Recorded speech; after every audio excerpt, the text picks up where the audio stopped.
my god ដៃគូធ្វើតារាប្រុសម៉ៅដោះអាវឆ្វោកជំរាបសួរផ្លឹបឡើងលើជិញដាច់ចកេះផឹងលើស4គីឡូណាត់គ្នាតែ73ដល់ពេលឡើងជិញ77 my god បាទហើយធ្វើតារានេះថ្លឹងបានតែ72 7គីឡូទេ72 7ទេបាទឥឡូវនេះព្រោះបន្ទាប់ពីថ្លឹងហើយពាក់អាវទៅរត់បន្តទៀតហើយបាទប្រម៉ៅតែសវល់តដៀងគ្នាអីទៅថាអត់ទេគេថាខំរៀបលេច្រើនម្លឹងឯណាវល់ដូចគ្នាមើលសជាងរៀបលេមកធម្មជាតិយ៉ាមក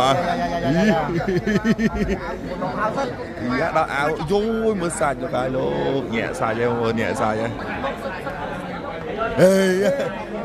ហើយគិនខ្មែរបាទគាត់ថាគាត់ស្លៀកខោគុនខ្មែរណែគាត់ស្លៀកខោគុនខ្មែរ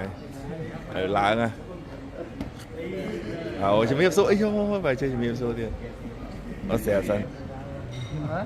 តំណងហ៎បងតំណងហ៎